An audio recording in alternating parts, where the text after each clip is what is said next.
So it's my personal great honor to warm up this marvelous cyber arena organized by the Institute for Advanced Humanistic Studies at Peking University. IAHS, in Chinese 高等人文研究院, was founded by Professor Tu Weimin in 2008, owing to the continuous kind invitations by several chancellors of Peking University, from Professor Chen Jia to Professor Xu Zhihong.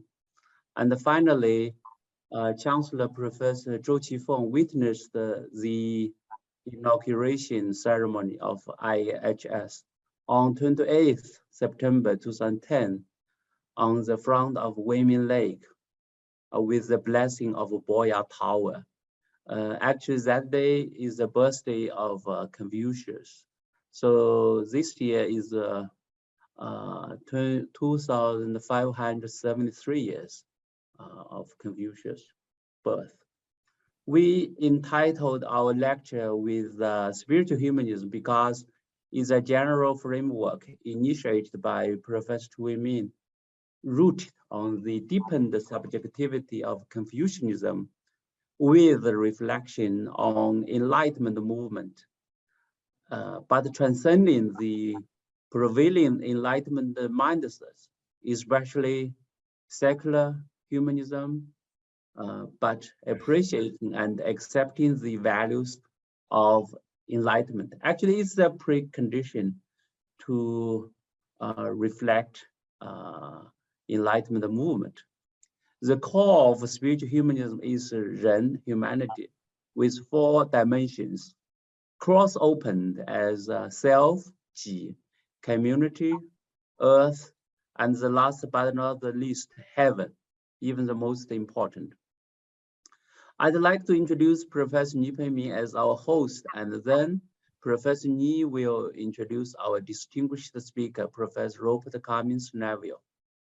Professor Ni is a tenured professor at the Department of Philosophy, Grand Valley State University, was distinguished professor at the School of Philosophy, Beijing Normal University. Of course, Professor Ni was our executive vice director of Institute of Advanced Humanistic Studies at Peking University. He is also my good teacher. He was awarded MLA 2017-18 Aldo and Journey Scaglione Prize for a translation of a scholarly study of literature for book Understanding the Analects of Confucius, a new translation of 论语 with annotations. It was published in 2017, as well as many other honors and awards, such as award for inheriting and transmitting Chinese traditional learning, organizing committee of the China Summit Forum on Wanyang Studies, Shaoxing, June 18, 2008. So many honors, so I only mention a couple of. So let's warmly welcome Professor Ni to host the 37th lecture on spiritual humanism. Please, Professor Ni. Well, thank you, Jianbao. I'm honored to be the host of this lecture. And if I were to introduce Professor Neville in the same fashion that Jianbao introduced me, it will take the entire lecture time.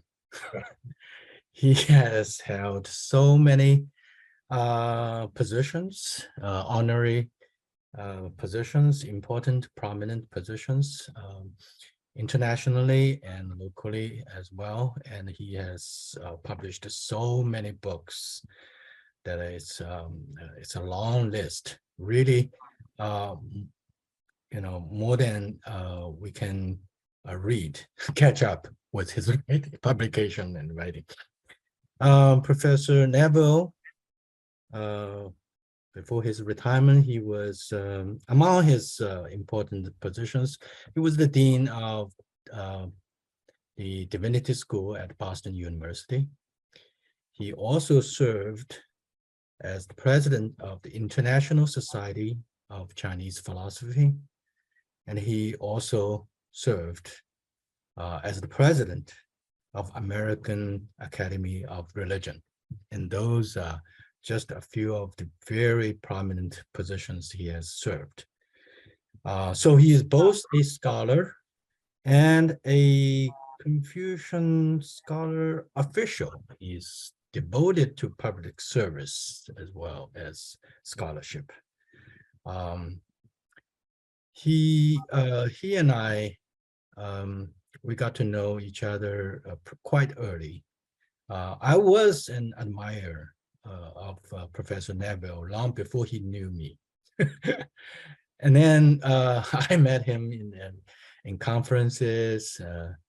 And then later on, we had an honor to invite him to the university where I teach, Grand Valley State University, to give a synoptic lecture for our liberal studies program. Our school was proud of being a liberal education school.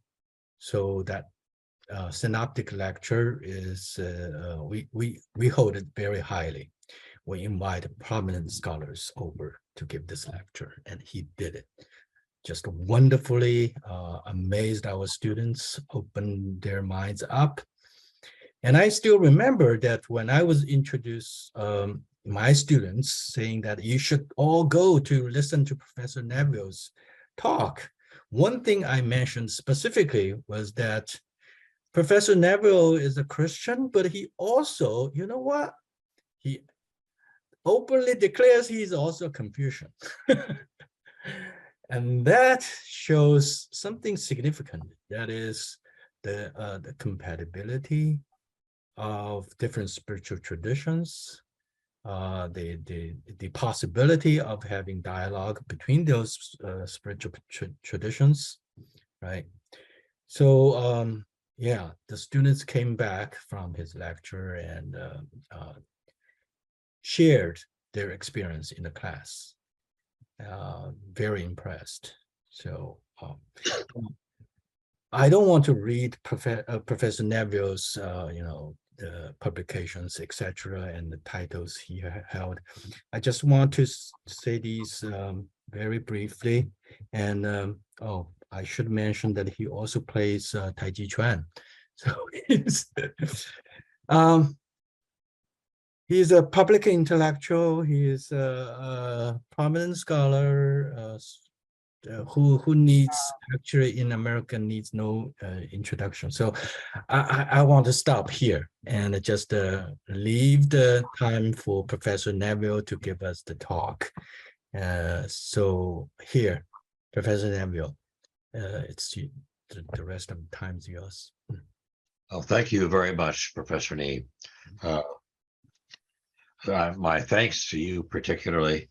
I followed your career for more than 20 years, and well, maybe 30 years now, but we don't talk about how old we get. Time goes by fast. And also thanks to the Spiritual Humanism online lecture series that was started by Du Weiming. I think my connection with Du Weiming goes back even farther than my connection with you. And he wrote a preface to one of my books on Boston, called Boston Confucianism. And in that preface, he says that I'm a good Confucian. And that gave me a wonderful membership in the Confucian Society. So thank you, Weiming, for all of that. My talk this morning is on Boston Confucianism and movement. Boston Confucianism is not necessarily connected with Chinese Confucianism in all respects. For instance, in Boston, we pay very high regard to baseball as a modern sport. The contemporary Red Sox are not doing so well, but then the competing Patriots are not doing all that well either. But they represent the heart of Boston's Confucianism. And I'll come back toward the end of the lecture and talk about a Confucian in the audience for a baseball game. Movement is a universal philosophic problem. The Greek notion of movement was of several stages that a moving thing went through. An arrow flies through the air and is picked up at various points on that map. Well, that's not quite right because there's no place on the map where the arrow is stuck. And so Zeno's paradoxes worked out some of the illogic of that. I want rather to emphasize the Chinese notion of movement, which is of passages. So there are passages through which things go. And I'm going to analyze some of the characteristics of the passages here. The I Ching that one of our people mentioned earlier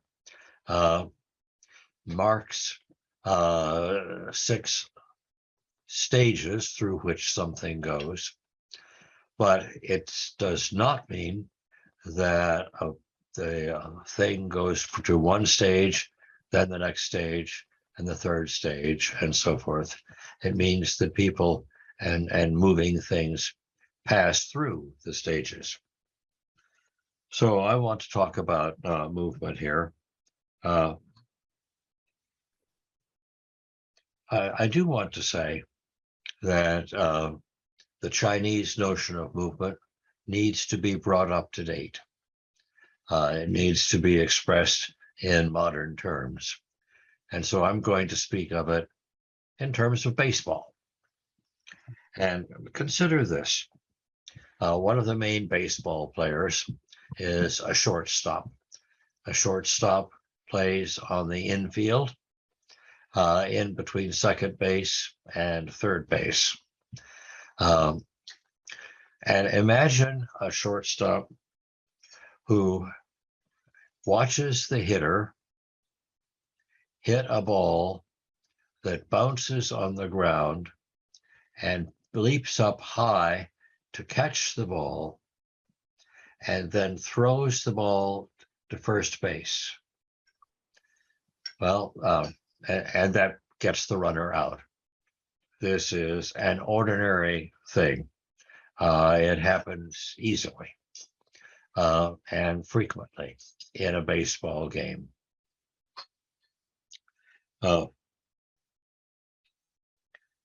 It depends on how good the shortstop is, what he does. So suppose you have a child's baseball game with an 8-year-old player, and that player doesn't jump much, but he can put his glove up and maybe catch the ball. And then he drops back down and takes a step and throws it to first base. If he's lucky, it gets there.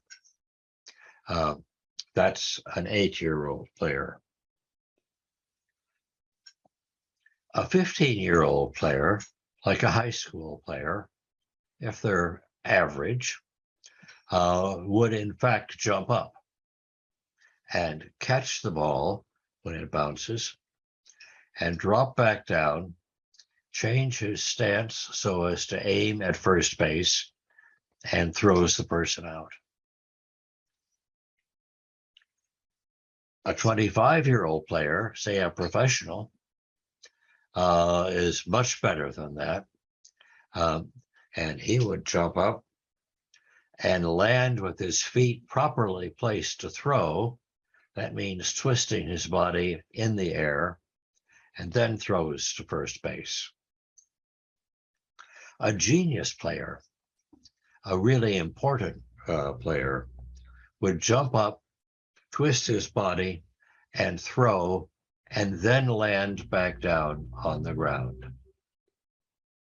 So this is, I've seen Marty Marion, who was a great shortstop, the best I've ever seen, back in the 1940s and 50s, leap up in the air and throw it and then land. Well, that's wonderful.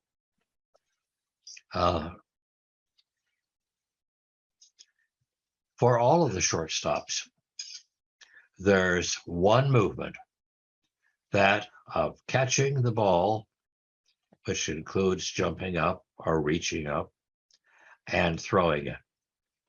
So it's not that their first is a catch and then a throw, although that's how we describe it. It's one movement. And that's the important thing about a shortstop, is that movement in the case of professionals is very, very fast.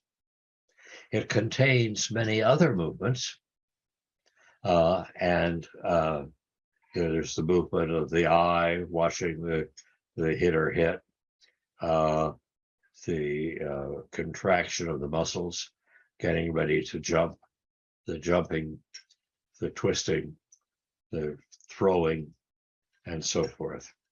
Those are all part of it. And I'll come back to that. But I want to emphasize the unity of the passivity of reflection and catching and the responsiveness of throwing. One movement. So it's very important to agree that that's one movement. Now, what I want to say is that the Confucian notion of the heart-mind is involved in the catching and throwing. Not everything that happens in a human being, not everything that a human being does involves the heart-mind, but this does, particularly in the genius player. There's a heightened consciousness of willing to catch the ball and to throw the runner out at first base. And that is a very important unity there. It includes the fast running and throwing. It also includes the first baseman touching the bag with one foot and then leaning forward to catch the ball as it comes. And that's all one movement with two players here. Now, the catching and throwing is vaguely receptive and responsive on the diamond in which the game is played. The shortstop knows where the ground is, knows where second base is, first base, third base, and where the runner is going. He also knows where the audience is and can hear the people beginning to roar as he leaps up and catches the ball. And he's only vaguely aware of these things. He's really concentrating on catching the ball and throwing it. Well, the person is more vaguely than that, receptive to the city that the baseball park is in. Now, that in my example would be Boston. And how to get there. The audience knew that they came by train or drove or parked to park. and the country. So the person knows that Boston is in the eastern side of the United States, in the northeast corner, and maybe the Earth. The player is not all that conscious of that, but is a little bit conscious, is not unconscious of that. So he's taking that into account.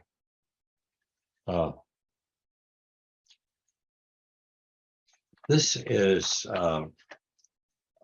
attention that is somewhat vaguely focused, but less vaguely focused than the things that the player can affect. So the audience, when he moves, the audience is responding to the player, and the course of the game. He knows what's happening with this person becoming out. And he's also pretty much aware of where most of the other infielders are. Maybe not the outfielders, but the infielders. And all of those things are part of this motion of being together. But the heart-mind is in the throw and the catch. There's a unified action of a reception and response, the catch and the throw. Now, let's step back a little bit and look at the temporality of this. You might not know much about baseball, but you will know about temporality. The shortstop's action takes, say, 5 seconds. That's from the time the ball is hit to the time that the ball is thrown to first base. Each second is a passage of time through which something is happening. Particularly, it's the passage of the ball from the hitter's area to its bounce on the ground, to its flight up in the air, to its being caught and being redirected to first base. And those are all of very short duration, but it's successive. So that there is first on the home plate, and next in the shortstop's area, and then third at first base. Each section of that movement is a passage of time, and everything is changing. Everything is changing during that time. But in the ballpark, at the same time, same 5 minutes, same 5 seconds, let's say a baby's crying, and the crying distracts the mother from watching that particular play. Or maybe way out in the bleachers, an old man is sleeping. I would never sleep when I was in the bleachers, but I know some people did. And maybe someplace a customer watching the game has a hot dog, and he squeezes the bun, and the hot dog slips out and slides down the back of the shirt of the customer in front of him. That happened to me once, back when I was watching baseball. It was very much an amazing 5 seconds. And I wasn't paying attention to the baseball game at all. I was worried about what happened to the back of my shirt. So the ballpark itself as a whole, in all of its parts, relates the people in it and what they're doing and what happens. Gazillions of passages are taking place in any 5 seconds of a baseball game. This one is very important. It's a heart-mind action of the shortstop, but not so much of the mother or of the man sleeping or of the person having the hot dog slip down the back of his shirt. But all of them are happening together, so that the action there is to be spoken of from the standpoint of many, many, many different perspectives. But they're all happening together. Now here we get to a difficulty. This is the difficulty with Zeno's kind of motion. The ball goes through the air and has several stages, but the stages are not where the ball is stopped. It's where the ball is passing through. This supposes that there is a kind of abstract moment that we can talk about to say that the ball is passing over the pitcher and is on the way to the ground. But in fact, the ball is in passage, so it's going over the pitcher and is getting ready to hit the ground.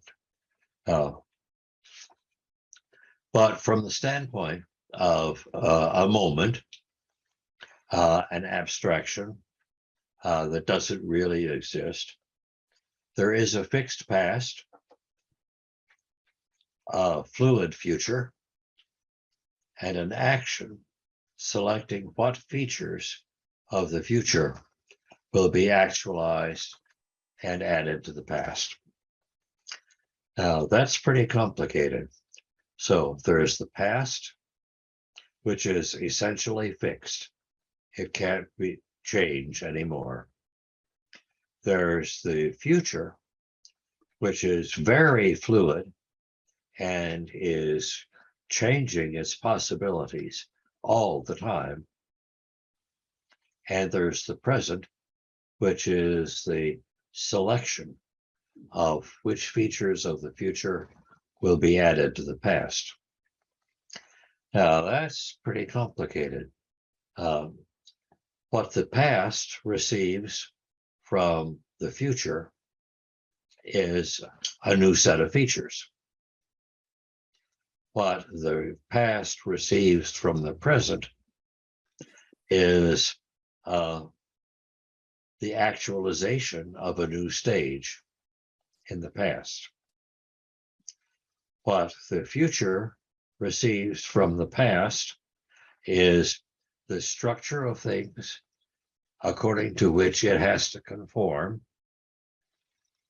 And what it receives from the present is the workings of the emergence of actuality from pure possibility.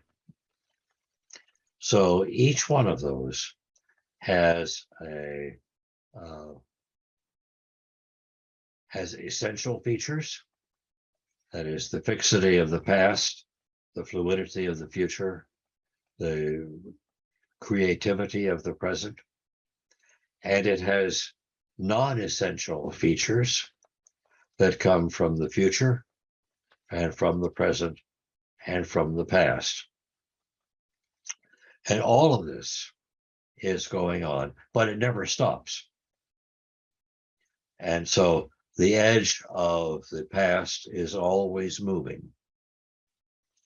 The future's possibilities, they can be described abstractly, but concretely, they're always shifting. And the creativity of the present is always resolving possibilities. That's pretty complicated, but I think it's the heart of the matter. This relates to eternity because each passage has its past and its future together with its present. The past is part of the movement and it's fixed. The future is fluid and the present is creative. These are all together, but not at the same time. So that's the difference. Not at the same time means that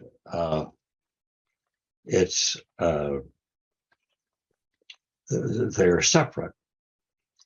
The movement in passage has in the past be separate from the future and being moved. And because of that, the reality of the moment is eternal, that is not temporal at all. And time passes because of the temporality. And it's because temporality is based on the eternity of ontology that this is important. Now, eternity does not mean a past. In eternity, there's no such thing as just the past. There's no such thing as just the future or just the present. It's that all of these are in passage. And so eternity is not temporal at all. And this is important for humanity.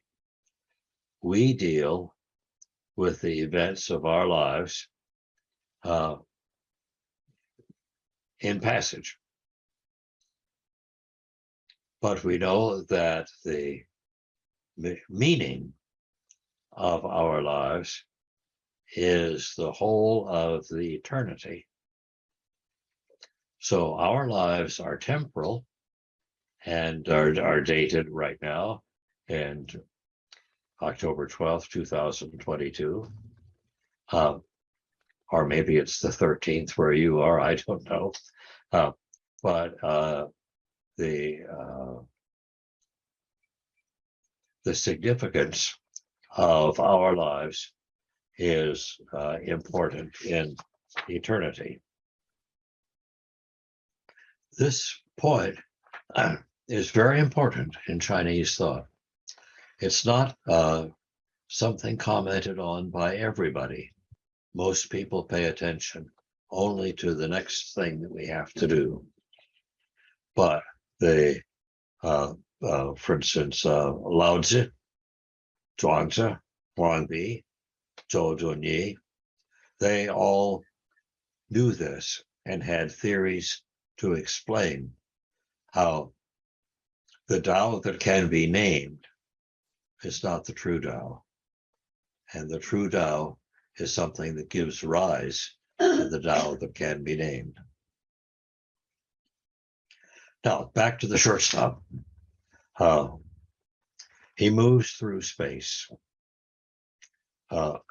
His body moves across the diamond, leaps in the air, and contorts itself to throw. He passes by many other passages on the ground that are not moving. So the ground stays steady while he runs across each passage. The Chinese point out that this is because there's a speedy passage in the shortstop and slow passage in the grass on the ground. But the grass on the ground is also changing, just changing a lot slower. And the steadiness of the earth it's pretty steady.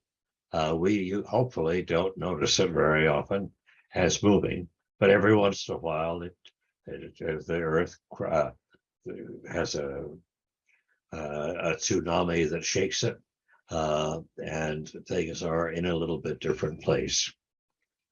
There are some things that are happening very, very fast inside the shortstop.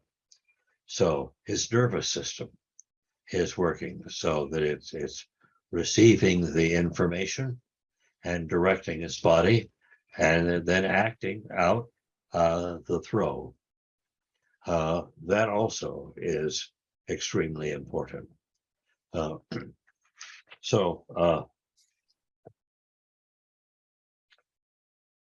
The result of this is that everything is in motion. And from the standpoint of the shortstop, it's all worked out so that there are vague things prehended by things less vague, gathered by things that are less vague, and that point out that the essence of the shortstop is to make the catch and throw it. And that's where the shortstop's heart mind is. And that's why a Confucian sitting in the audience is going to take time to sit and commune with the obvious harmonies of things in passage. The shortstop is one thing. The shortstop's body is not the true shortstop. The true shortstop, according to Confucians, is the harmony that works out the relation of the body to catches and throws, to reception and responsiveness. And so a Confucian would see that this is the case with regard to the shortstop. Hopefully he's sitting close enough to see just how the shortstop is focused on that. But he also would know that the first baseman and the second baseman and the hitter and the pitcher and the third baseman and the catcher, they all are also involved in this. And for them, during this 5-minute period, they have their own point of view. And that point of view is something that results from creation. There's an eternity that creates all of them so that they are, on the one hand, external to one another, on the other hand, internal to one another. Now, that's a pretty complex thing. The Confucian in the audience knows this. Confucians always understand these things, but he apprehends it from his perspective. So he's got his own 5 minutes, 5 seconds. And he sees this from the standpoint of his perspective, a different part of the ballpark from the rest. But he can kind of sit back and contemplate that sometimes. And that's why that's so important in Confucianism. But now let's pay a bit more attention. What is the Confucian doing in the ball game? Well, he's very smart. And so he knows that there's something elegant and wonderful going on in the shortstop 100 yards away on the diamond. It's beautiful. It's a kind of a perfect movement. And so he enjoys that just for its own sake, concentrating on it, filling his attention with it. On the other hand,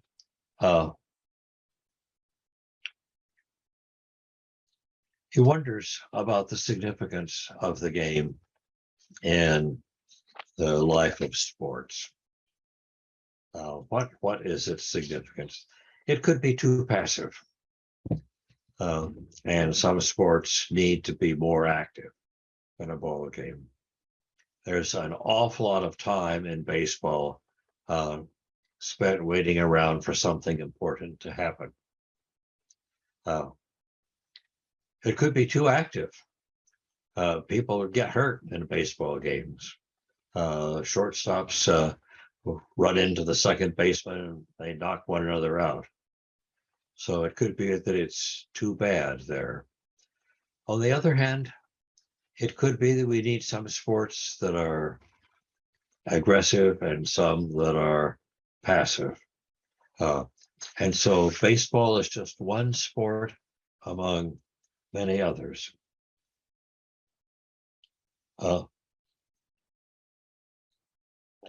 I would suppose nowadays that the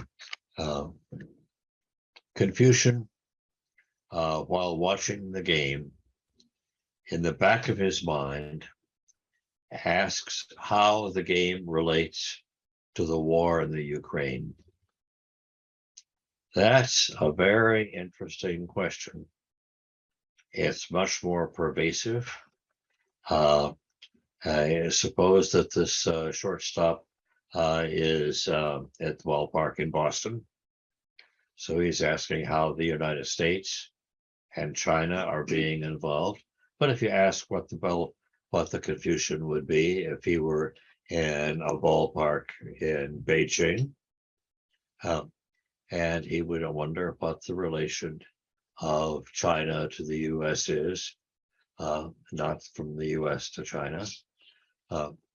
And that baseball game might not decide much about that, but it has to have some bearing on that. So that's the important part there.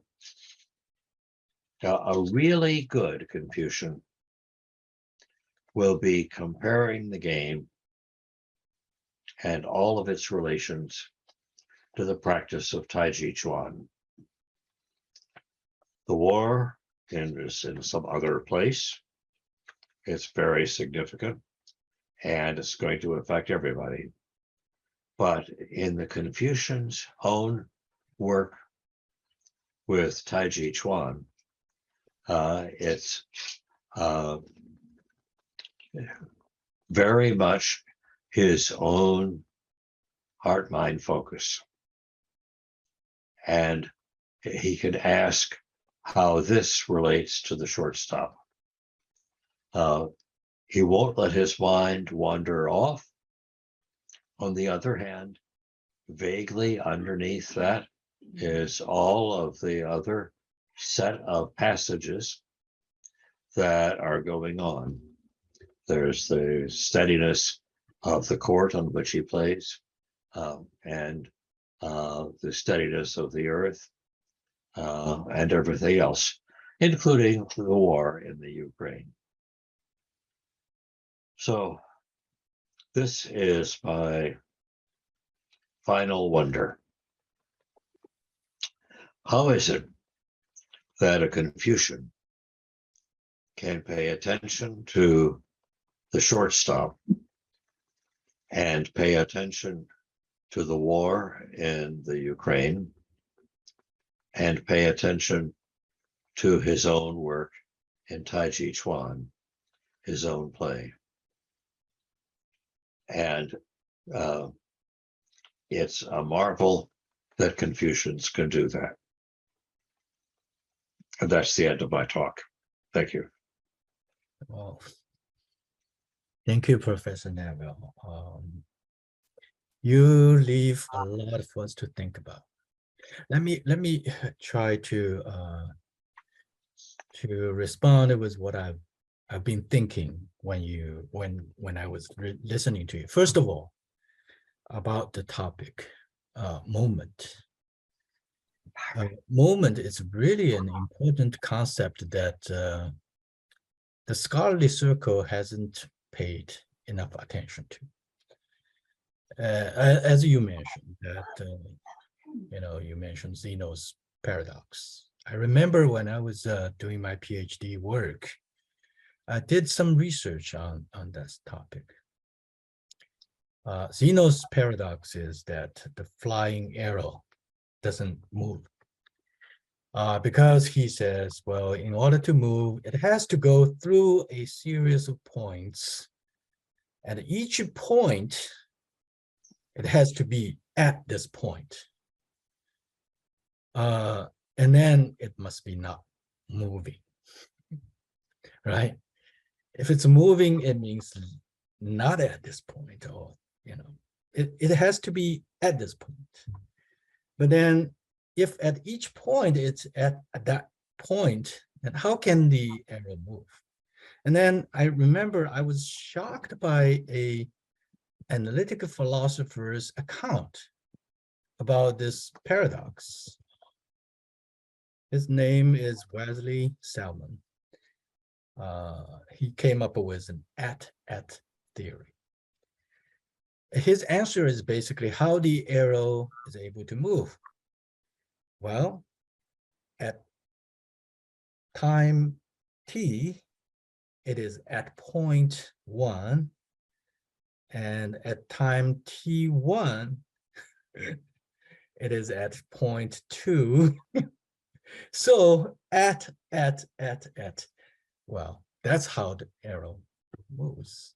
I was shocked because it doesn't explain how the arrow can move at all. Yet, however, this is the theory that he came up with and got a lot of recognition. I was still a student, so I didn't dare to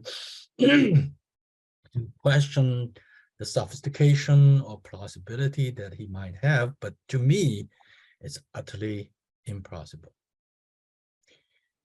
Now, metaphysically speaking, it might be very difficult to give a theoretical account to Zeno's paradox, to movement. But as you said, that the Chinese concept passage,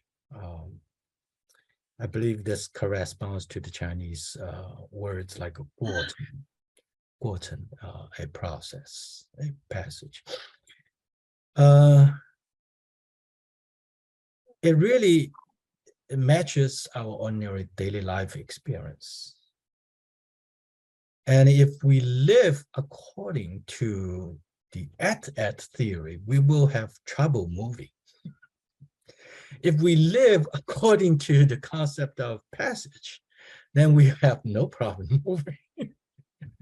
Right? So here, the metaphysical question becomes, which framework is better for us to adapt in order to live a good life? Okay, so that's how I perceive that, how the metaphysical issue is related to real life. Now, comes to the significance of diving deeper into this concept. I was thinking when you were talking that movement is essential to our human life. We cannot live without making movements. And so the my understanding of the Confucian philosophy is also essentially about movement. How do you live your life, right? The art of living, which I characterize as Kung Fu. Kung Fu is not just the martial arts. Right. Yeah, we can talk about art of Kung Fu of cooking, the Kung Fu of talking, the Kung Fu of reading. Everything can be about Kung Fu. So in general, Kung Fu is the art of living, and movement will be an essential topic here. You used the example of baseball. I honestly don't know much about baseball, so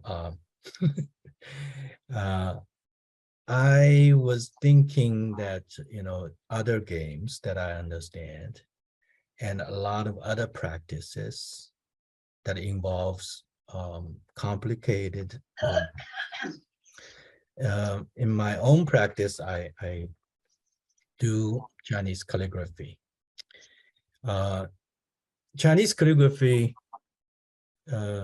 involves movements. It's an art of movement that you move your brush with ink on paper or any media, and you need coordination between yourself, your arm, your hand, your mind, and the brush, paper, ink, everything around.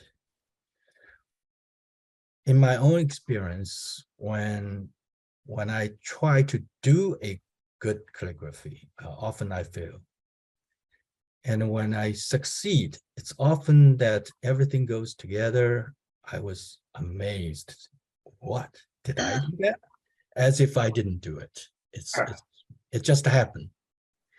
This is probably comparable to your example of the shortstop, that who catches and throws at the same time with focus on the ball, and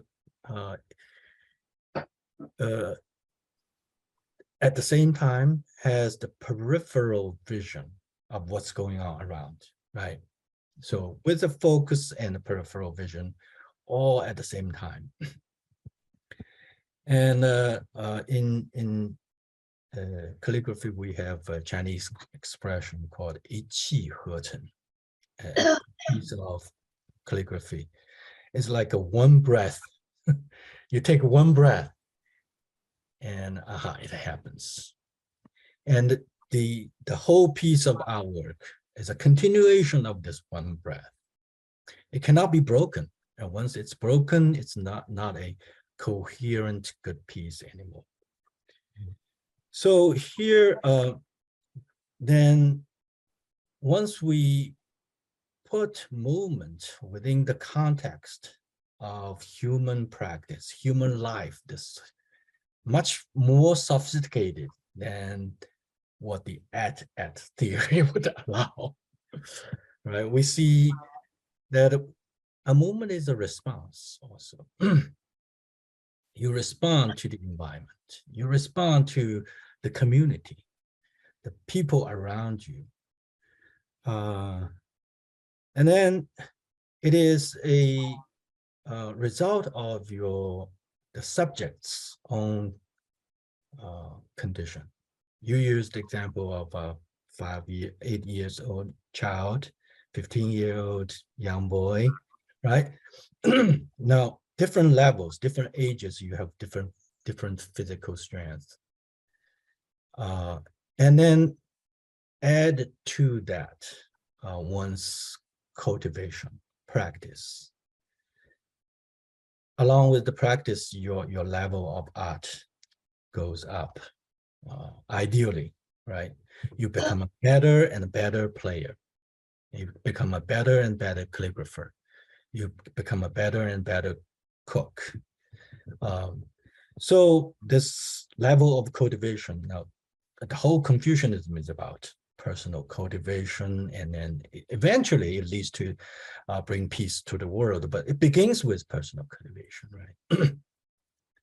So, and then this cultivation involves the whole heart and mind. I noticed that you repeatedly mentioned heart, mind. It's not just the practice, the cultivation of the body. It's not just the cultivation of the mind, but the heart, mind as a whole. So the art becomes internalized as a bodily disposition, not just something stays in your mind, in your heart, but it becomes a bodily disposition also. Professor Du Weiming used the expression of 体知, bodily knowing, right? Which really captures what that Kung Fu knowing is about. And then different motions, movements, also are different from each other in styles. Fighting, fist fighting is one style. Tai Chi is a different style, right? Tai Chi is a style that's not aggressive. It seeks harmony. It doesn't try to defeat the opponent, but if the opponent try to hit you, the harder he goes, the harder he will hurt himself. For a good Tai Chi practitioner who is able to borrow the force to turn it back to the offender itself. And movement, in human movement, we also, you mentioned again temporality. But in Kung Fu, people talk about 时机. You got to master the art of catching the right time, doing the right thing at the right time. That requires the perception of what's going on. And sometimes it happens so fast, just in a split second. Right? So the cultivation eventually becomes a matter of developing the art of using discretion. You begin a practice, either baseball or calligraphy or any art, by following some basic instructions, rules of conduct, if you want to put it in that way. But then once you become an artist, truly good artist, you can forget about these rules. You know even when not to follow these rules. So this is an art of discretion that becomes embodied as an embodied ability. You can respond spontaneously in a proper way. And that's actually, in my mind, I think that's exactly what the Confucian Zhongyong is. Zhongyong is not like being a mediocre. It's rather hitting the proper target constantly, right? So that's why Confucius put it so highly as a high achievement. Rarely people achieve this level, that you can always hit the proper target. That's the ideal that Confucians want to achieve. So now, then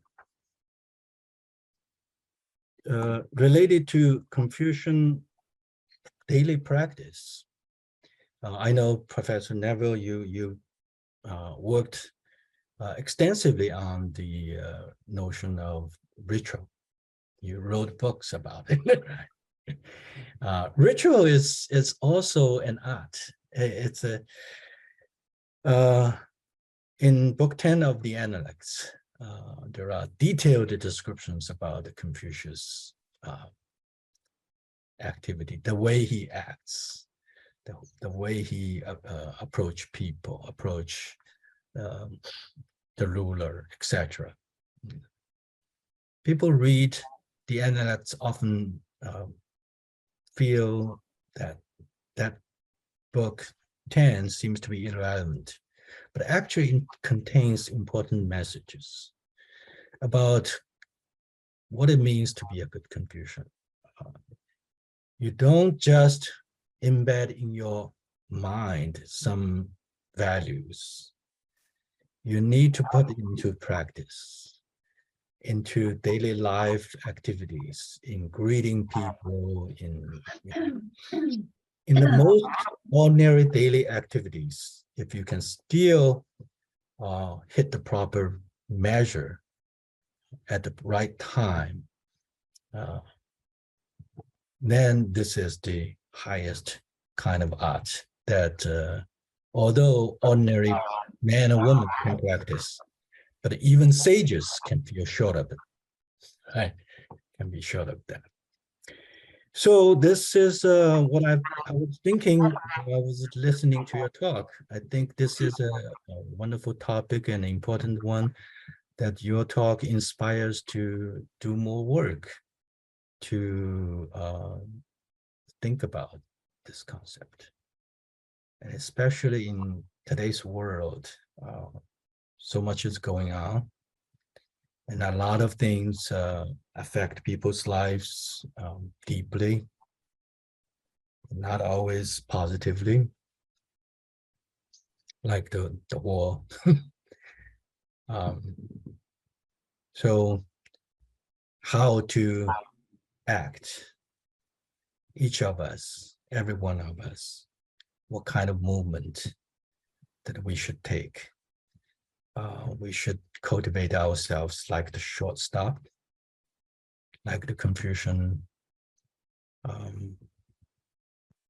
exemplary person, 君子.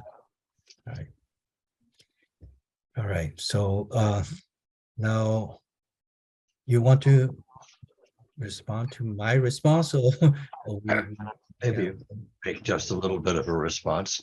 Okay.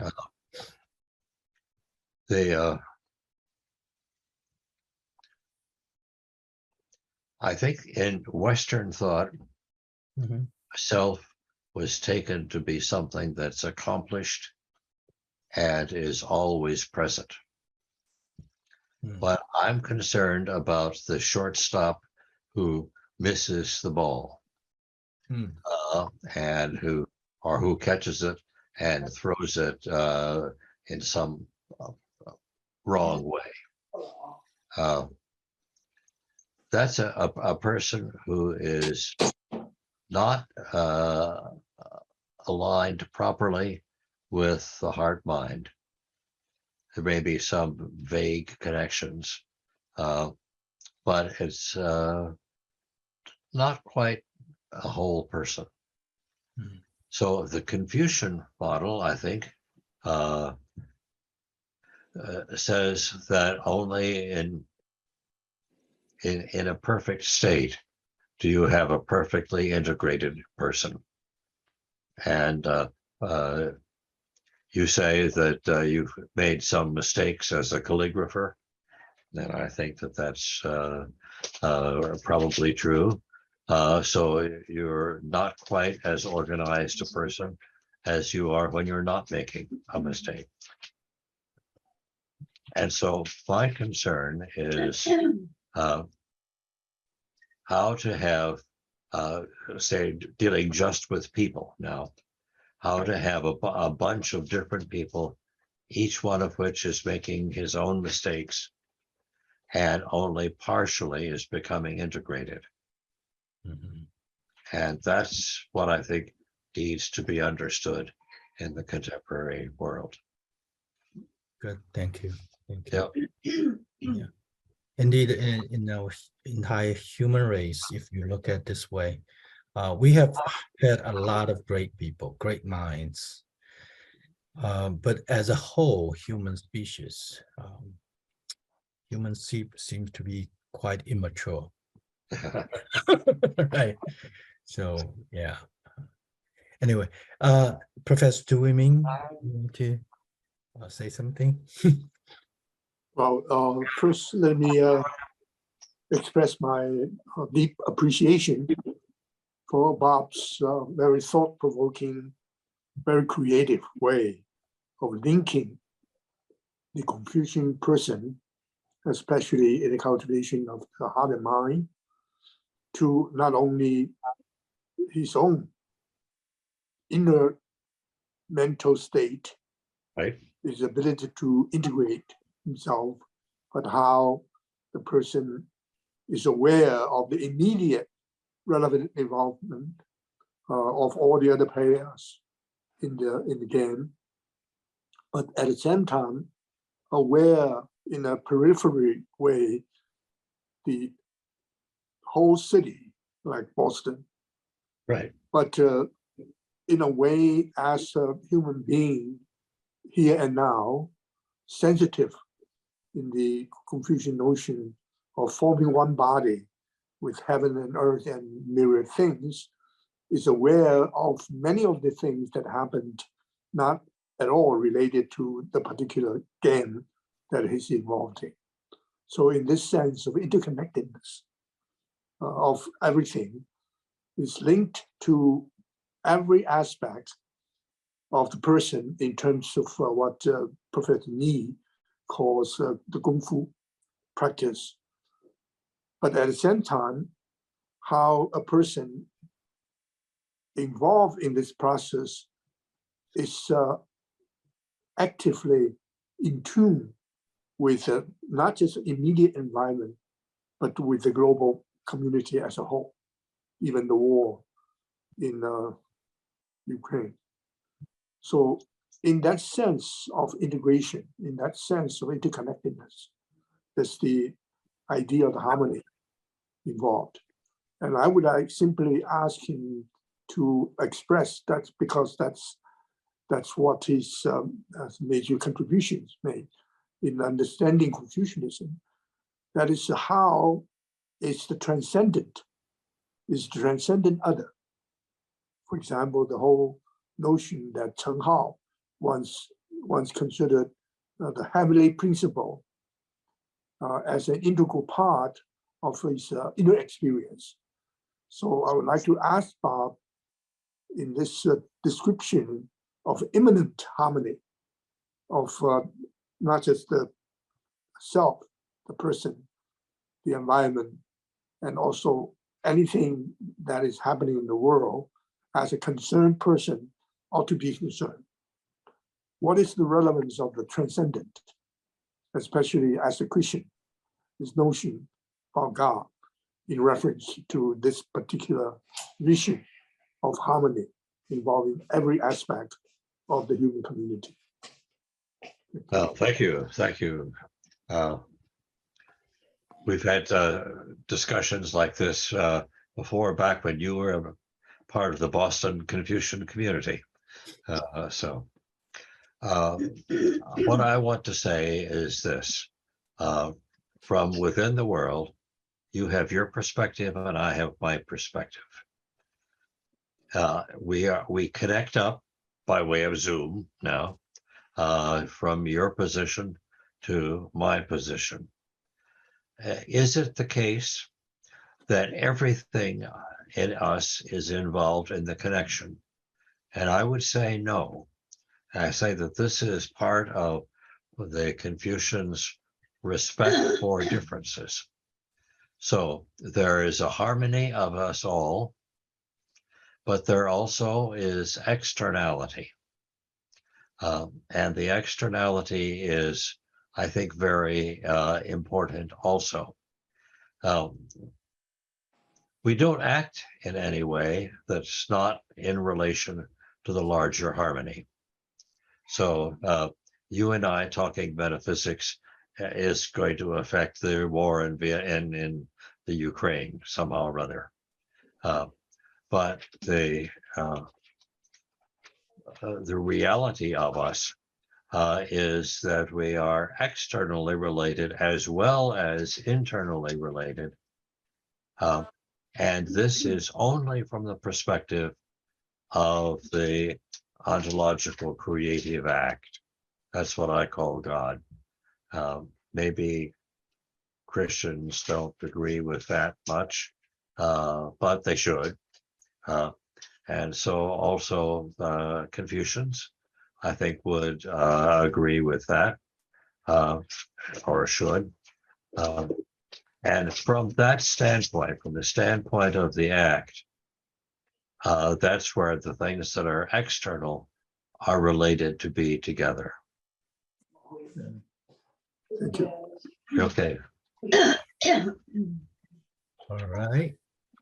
Well, let's see if anybody else want to ask a question or make a comment.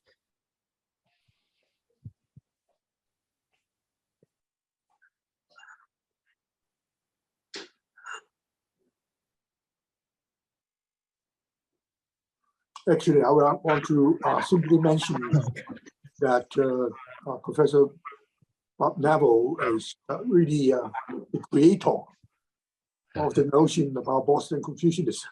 Right.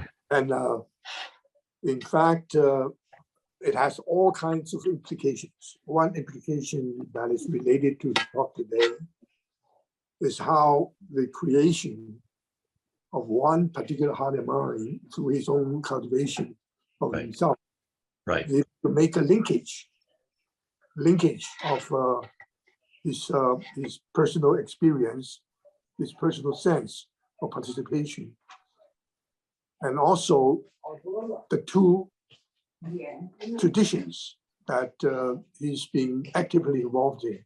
In other words, there's a continuous dialogue going on within Bob Neville between Confucian and Christian perspectives. And in so doing, his notion of God as creativity itself, as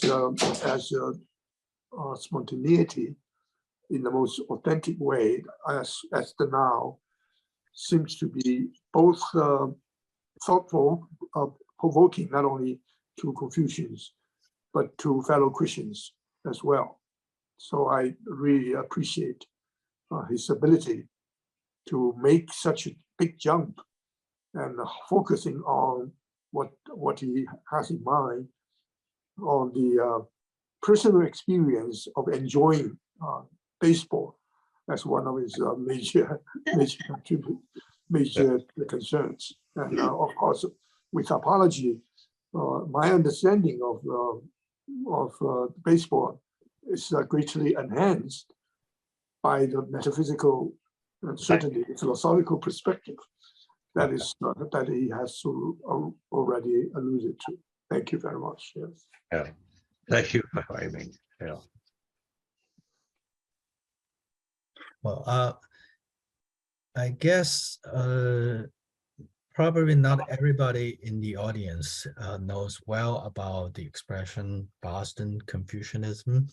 So can you, Professor Neville, give us a brief characterization of the term Boston Confucianism? Well, it goes back to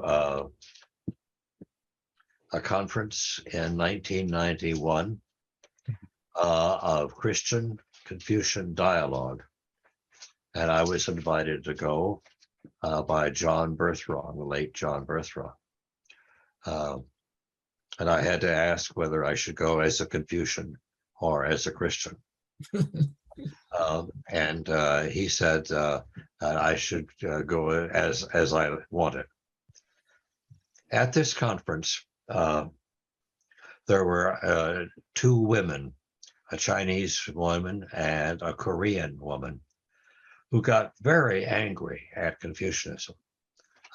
And they said some bitter things about that because of the way Confucianism had subordinated women. And then the other people at the conference suddenly took up as their weapon in response that Confucianism really was losing out to a more basic, violent culture. Well, not many people really agreed with that. And so there were four of us who were Boston Confucians, that is, people from Boston who claimed to be Confucian. And everybody tried to be like the Boston Confucians. Theodore DeBerry was probably the senior person in that group. And he said, well, I have always called myself a scholar of Confucian thought, but really I am a Confucian. And he talked about his ancestry, his family, and how that worked out. And Judith Burling, who was the dean of the school at the Graduate Theological Union. She said that she was also an Illinois Confucian, and I was a Boston Confucian. Well, Wei Ming, I think, was not at that conference, although he'd been to another. But he then wrote an essay, which was published as the preface to my book on Boston Confucianism. And that essay said that this was, in fact, a real social movement that took its origin from Boston and went back to retrieve in an authentic way the Confucianisms of China. And so I have played the role of a Boston Confucian ever since. Of course, my Confucianism is much broader from that. Wei Ming emphasized Mencius, and he was north of the Charles River in Boston. I was south of the Charles River, and I emphasized Xinzi. So we marked our disagreements that way. Once you've got a disagreement, you know you've got something that's disagreeing with itself. Mm-hmm. And so that's how we know what Boston Confucianism is. Wei Ming is a very fine Boston Confucian, even when he's in Beijing. Maybe I may be permitted to make one last observation. Yes. And I didn't know the challenge of the feminists. Right. But I made it rather explicit, including my continuous correspondence with you, that one of the major challenges that the Confucian tradition is confronted with, especially in terms of kind of humanism that assumes a spiritual dimension, is precisely to respond positively to the challenge of gender equality and the challenge of human rights and all issues that connected with this idea. Therefore, a progressive aspect of the Boston Confucianism is precisely to take these challenges absolutely seriously as a way of not only continue with the vitality of the tradition, but as a way of conducting themselves as authentically Confucian in spirit. Right. Thank you. I think that's exactly right. Yes. Good. Okay. Thank you for both Professor Neville and Professor Tu for responding to this question that I'm sure will help the audience to understand better.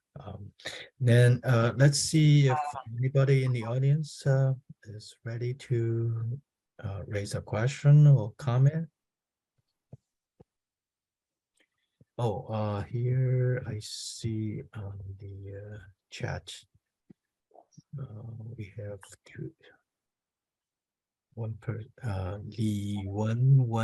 two questions. One to Professor Robert Neville. Does Confucianism believe that human spirituality is limited or infinite? Is the unity of mind and body mysticism? Second, to Professor Ni, you mentioned that self-cultivation of Kung Fu is not only a kind of training methodology, but also has eternal ontological significance. So how can this relatively programmed repetition of Kung Fu be creative when we perform a certain repetitive exercise?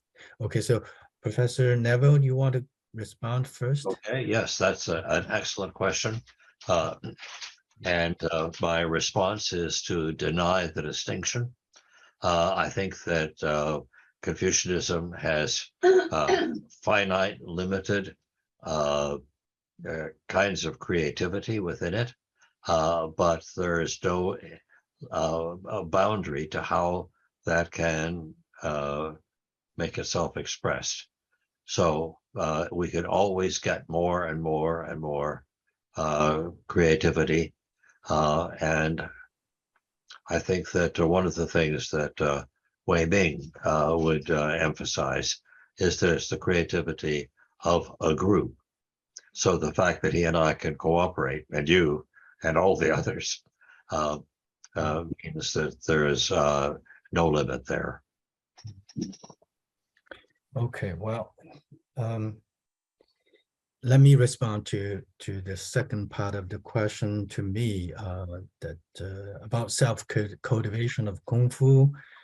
How can this relatively programmed repetition of Kung Fu be creative when we perform a certain repetitive exercise? Basically, that's the core of the question.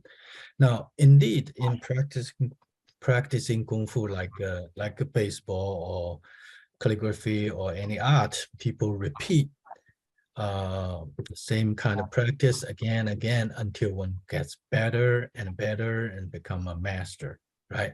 But one problem is indeed that in repeating the same thing, one often falls into a routine that it becomes hard to be creative. So this is indeed a very good question, and from my own practice of calligraphy, the traditional teaching is that creativity is possible only through the repetition, only through even imitating ancient masterpieces. But this imitation is not the same as mechanical copy. It is a training of gaining the abilities. And through this kind of practice, then you can have a base for your creativity. But it doesn't guarantee, indeed, it doesn't guarantee creativity. Yeah. So, well, I confess that this is not a question that can be answered by words. You have to go through practice. And in the practice, learn from the repetition, but don't be limited by it. I can further add one example of my own practice of calligraphy. When I, for instance, imitate one ancient masterpiece, I copy it again for a few times, and then I put aside and try to bring up in the image in my mind to write something else using that style. And if I can write something new with the style that I practiced, like the copy that I imitated, then I consider this a success. But then I don't just follow one masterpiece. I follow multiple masterpieces and learn the best from them and try to coordinate within my own person. And that's how I don't claim to be very successful, but that's how I progress in my own practice. Could I make a comment here? Yes. I think in the baseball game, the shortstop is playing in a ritual. And there are lots of ways of playing the ritual, and he's got an especially good one. And the ritual has to do with the advancing of the game. But the relation between the man slipping his hot dog down the back of another person's shirt to the what's going on in the game's ritual, that's very much in need of further ritualization. I think that with the person, the mother being distracted by the crying baby, you can work out a general ritual relation of what you can do and what you can't do there.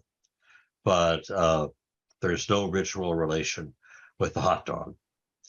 And so it seems to me that another thing that Confucians should do is to analyze the levels of ritual. So there are things that you can do with the baby that are ritually related to the playing of the games, but at a very great distance. Thank you, Professor Neville. Here's another question to you, which says, Professor Neville, what's your view about the revival of Confucianism today? We should start from which aspects, which kind of practices, and how to respond to the challenge from liberalism? Okay, that's very complicated, and I probably am behind a couple of years. When I first went to China, it was 1986.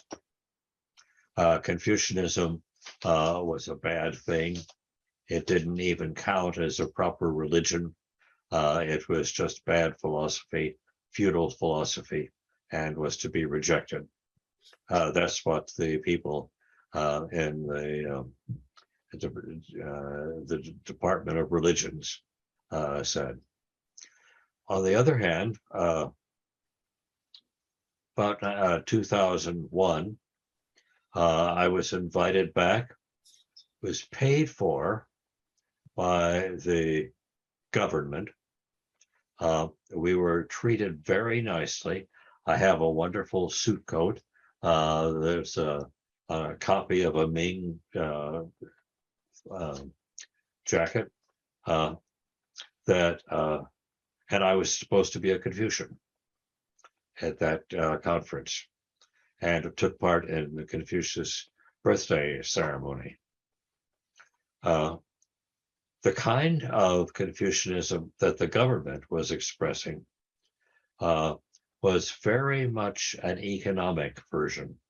I don't think that it had a lot to do with what I talked about today, with the heart mind.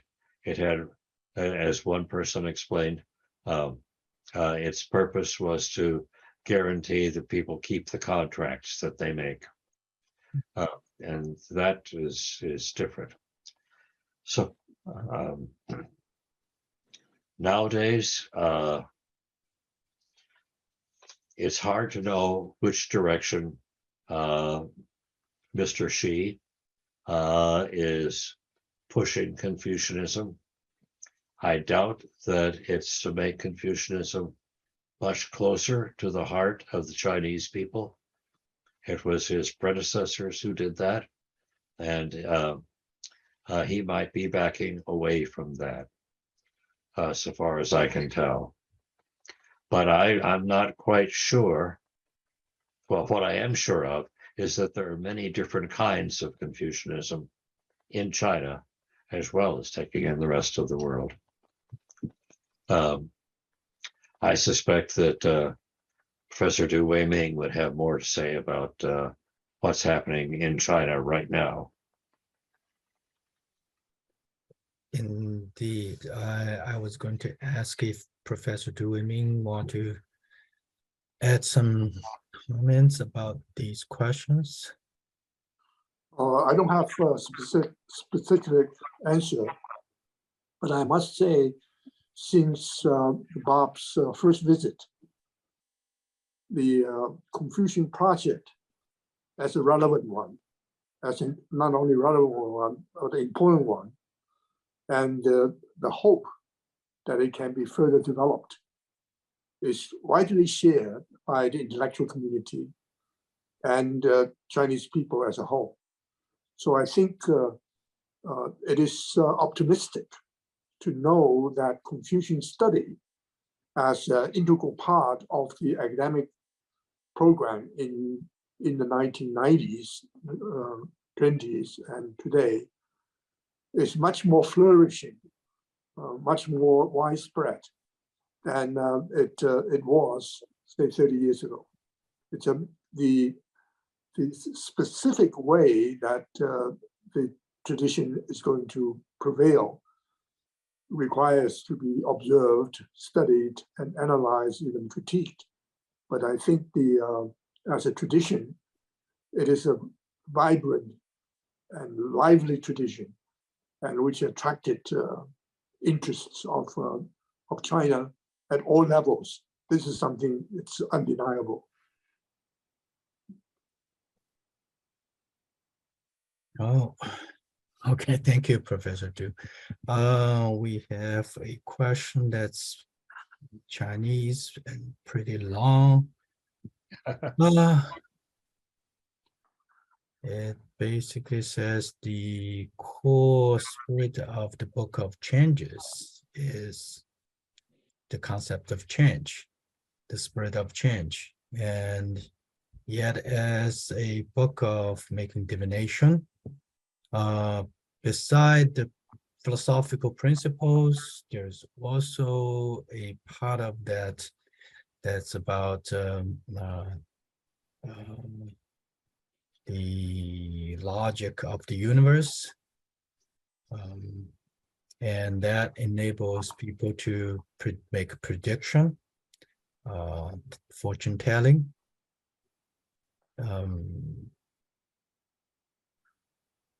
So the one understanding is that human and the relationship between human being and heaven and earth is how this divination is possible.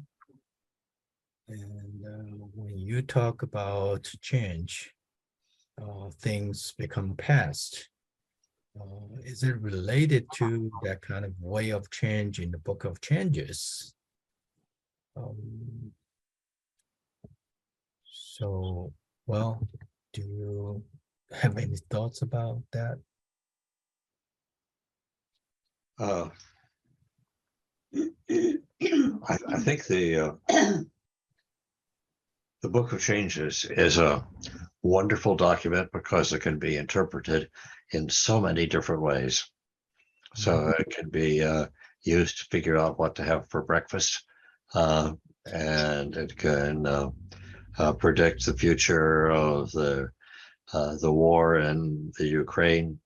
But it also, I think, illustrates a philosophic conception that contemporary philosophers are thinking about, that deals with the organization of changes. So the 64 hexagrams, that seems to be too few for me, that we need a lot more, and that they don't have just 6 steps, but some of them branch off into many other things. So I think it's only illustrative of the kinds of changes that can take place. It's an attempt, of course, to relate form, that is the form of the yin and yang stages, to time, which is important. The last part of this question contains another point that's about whether the universe and human prediction is possible. That question nowadays, scientists, mathematicians try to use statistics to explain some things that within Confucianism that cannot yet be explained scientifically. I would agree with that. I think that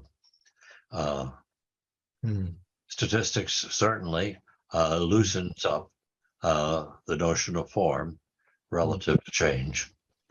I don't know that statistics is the last word. I suspect it's not. And if you're dealing with a volume of gases in isolation from everything else, that's not really as real as trying to figure out all that's going on in the baseball player's mind. Thank you. Thank you. Well, let's see if anybody else has a question. I was reading from the chat column the past few questions. Anybody want to directly raise a question? We have a translator here who can help also.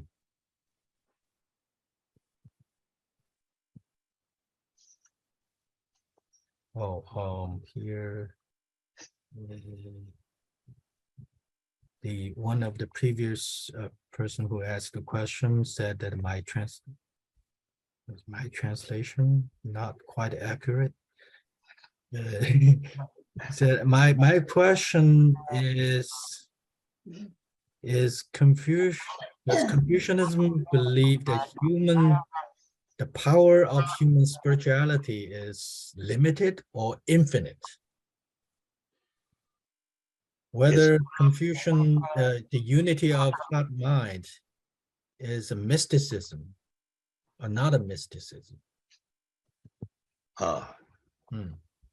If it's not mysticism, how should we explain it? Well, mysticism is a Western word. I don't know what the Chinese equivalent of that would be. Chinese equivalent is 神秘主义. Yeah. No, I don't think it's mysticism.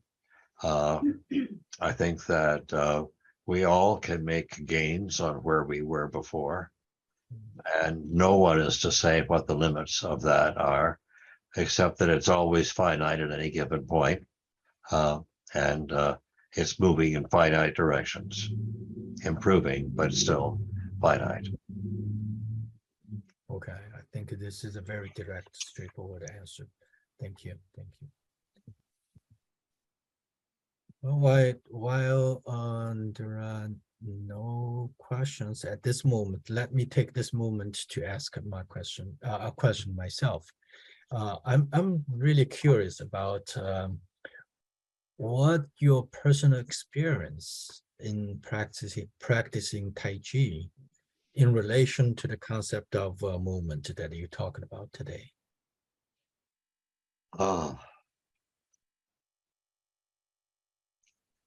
Well,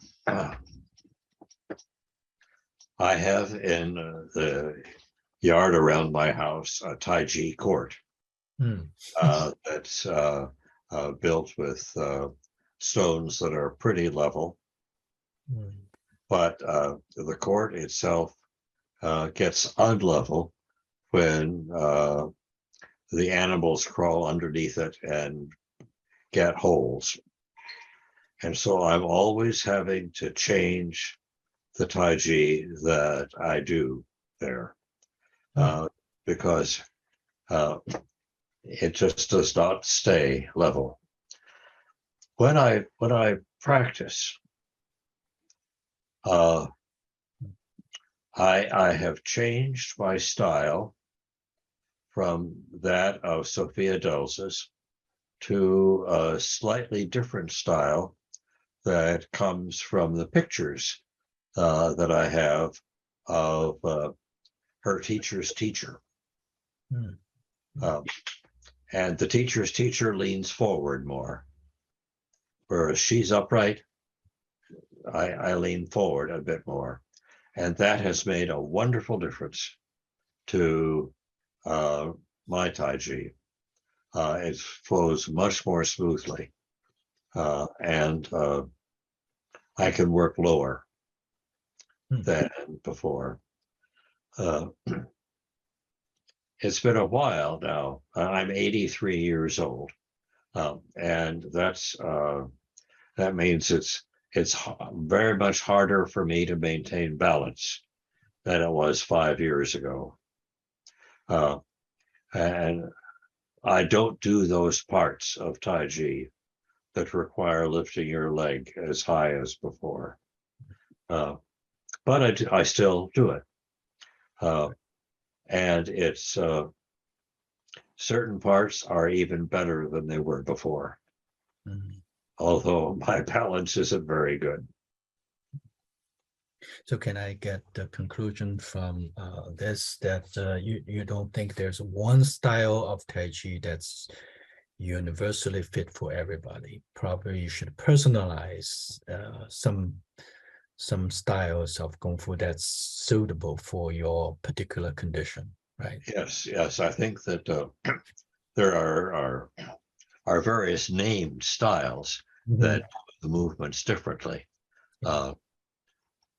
But for me, the Wu style has many different forms. And my own teacher, who taught until she was 92, was too upright for me to maintain my balance properly. So if I come closer in, that works better. And her grand teacher was quite appropriate for that. No, I don't think that there's one style. Yeah, let me say that at this age, 83, you look wonderful. I think I'm a year older than Wei Ming, so. And anyway, yes. Here's another question. It says, Confucianism and Christianity, in what kind of relationship in the United States? Is the dialogue between the two, meaning that there will emerge a new modern religious Confucianism? Okay, that's a very subtle question. I don't know that, well, speaking of Christianity, it tends to be a very exclusive religion. So I'm on the margins of Christianity by saying that I can connect up with Confucianism or Buddhism or Taoism or Hinduism or whatever. On the side of to be the member of a Christian community means belonging to a congregation. At least that's for the Protestants. For Confucians, to be a member is to master certain texts and be aimed at cultivation. What the goals of cultivation are different. So Wang Yangming had a different goal from Zheng Yi. And I probably would be a little bit more like Wang Yangming. But as a religion, I think Confucianism surely is a religion. That is, it has texts in which it talks about what's ultimate. It has practices that define what's ultimate in regard to an individual. And it has other practices for how it's to be lived out in life. These are not all consistent. So I don't mean to say that there's one kind of Confucianism, but it has all three of those. It doesn't believe in a God, but then neither do the Buddhists believe in gods.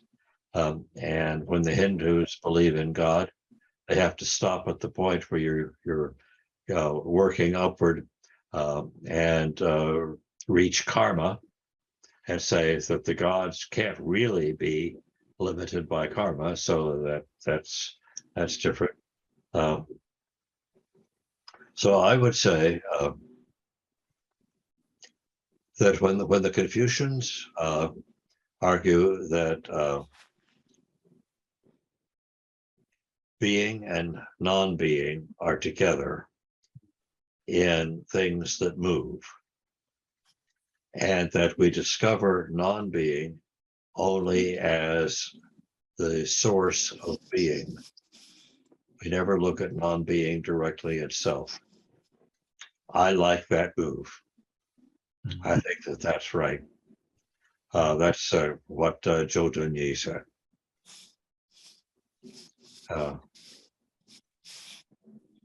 Okay, so thank you, Professor Neville.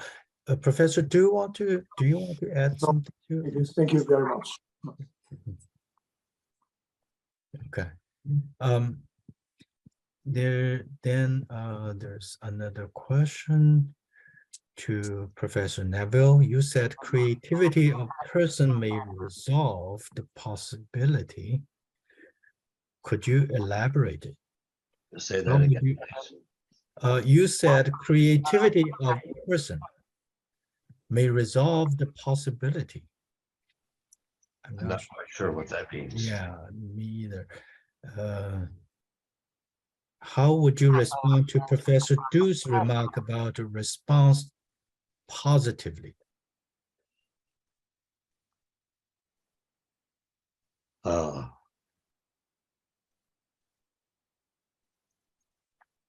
One of the places where Professor Du and I have debated is whether or not Christianity needs to have a God who is a positive, finite, or infinite being. And I say, he says yes. And I say, not quite, because there are some people who would agree with what I previously said, that being and non-being are together when you have the world, but that non-being is the source of being when you ask about how the world comes together. And I think the professor who would agree with that put that way. Would you, Professor Du? It requires some kind of elaboration. I think there will be a chance to discuss the issue. Thank you. There's next question is toward me. Are you of the opinion that Confucian texts have to be contextualized to be understood? If so, how can we understand that the texts have universal and perennial significance? What is Confucianism's take on the theme of universalism and the challenge raised against it, especially by historians such as Quentin Skinner? I'm not sure. This is a big question, but let me put it briefly. I do think that Confucian texts have to be understood contextually. But that doesn't mean these texts don't have universal and perennial significance. The way they respond to their particular historical and contextualized situations can teach us, can inspire us about how we can respond to today's world and life. So I don't think there is a rigid separation between contexts and universalism. Historians, of course, they want to look at the specifics, but historians also differ from one another. Some historians also think there are lessons that we can learn from the history. So that's a quick answer. Let me see the next question. it's not specifically directed to Professor Neville or me or anyone. It says, based upon political philosophy based upon Confucianism, such as Professor Zhao Tingyang's concept of 天下 or under heaven, the system of all under heaven. It takes the view about 天下 in the Zhou dynasty as a basis for new development and new globalization, the possibility of the path toward the new globalization. Do you think Confucianism has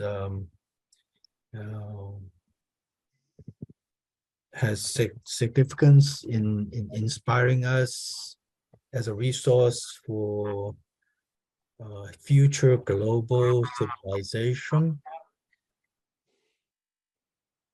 Which aspect of Confucianism would have important significance for the development of civilization today? What I would say about that is that one of the greatest contributions of Confucianism to the contemporary situation is to say that the Confucian ought to relate to everybody else. And this is something which is highly contextual, but it's very serious. So if you take a Confucian who has recently gone to Africa as part of the Great Belt, and his children are studying Confucianism, they're going to have to relate to African religions and the way Confucians in the past have not. So that's a difference.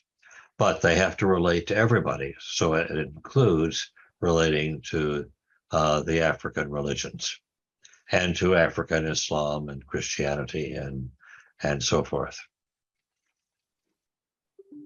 Thank you.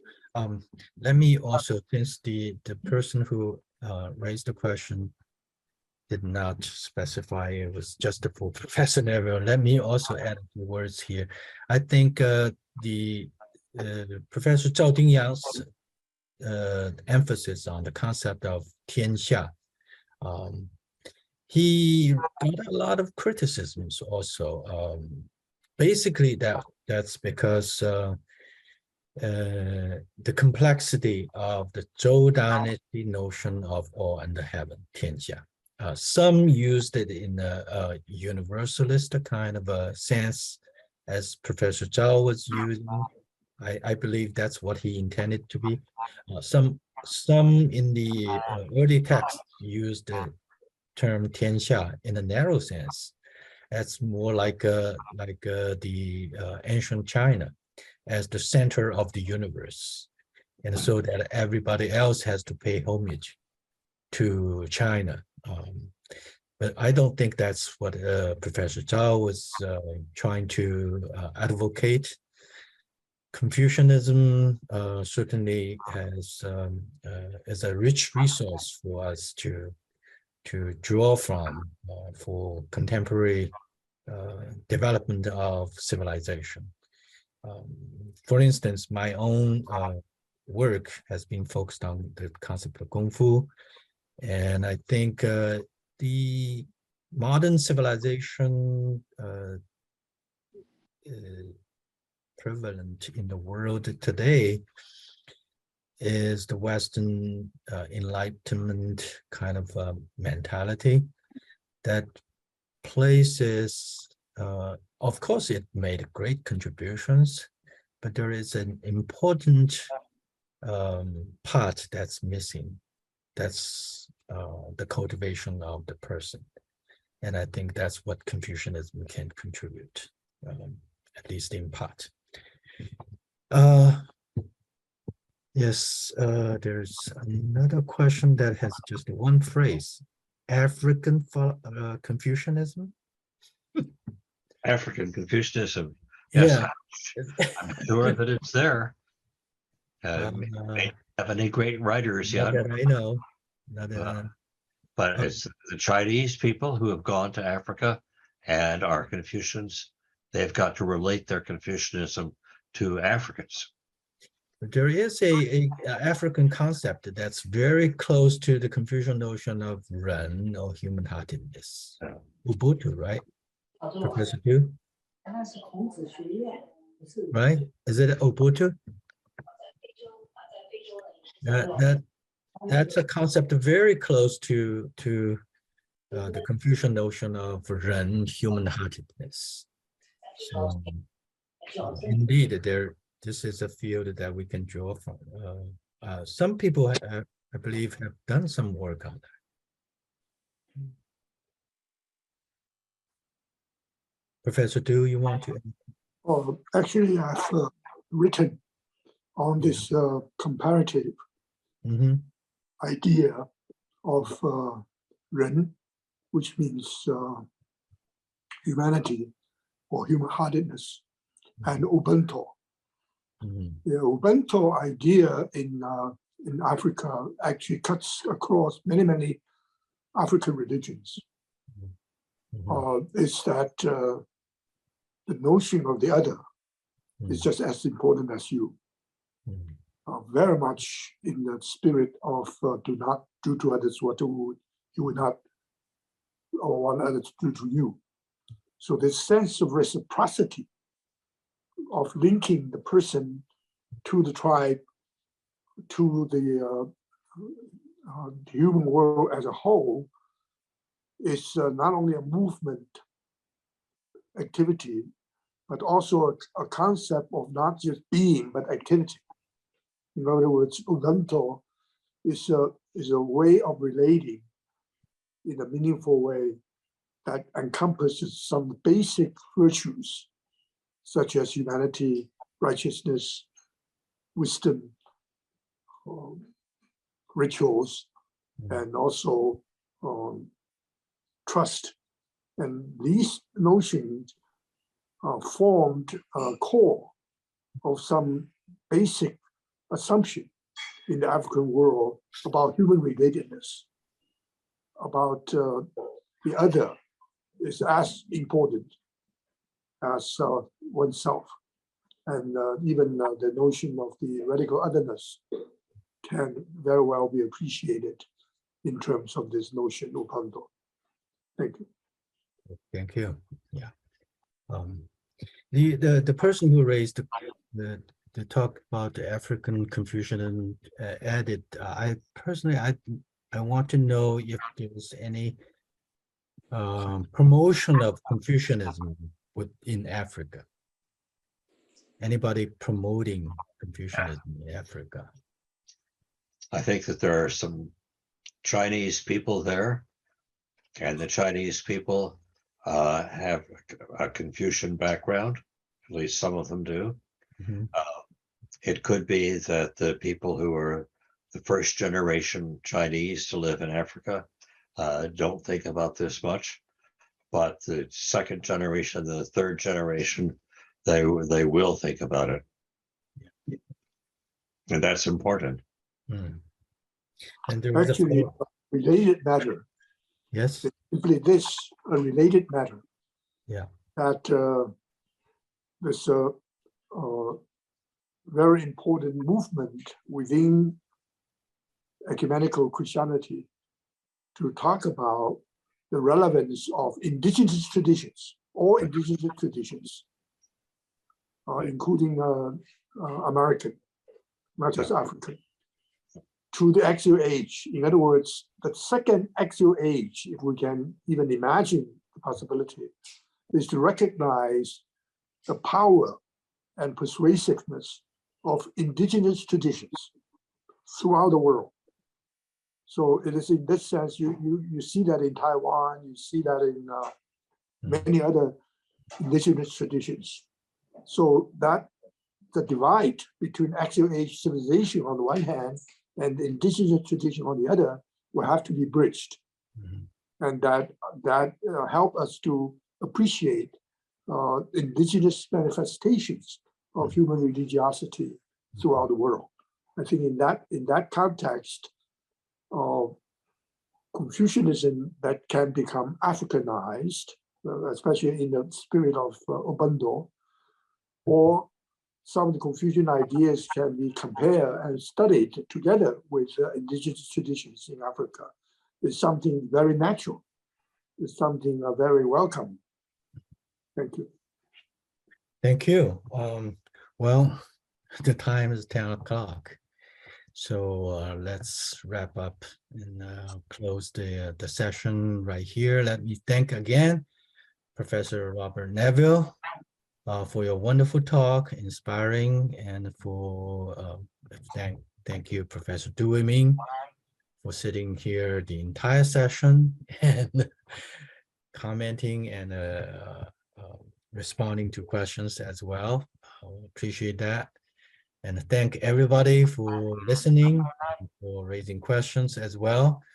Sorry if I haven't handled all the questions well, but you can give us feedback and we will try to respond to your questions and concerns as much as we can.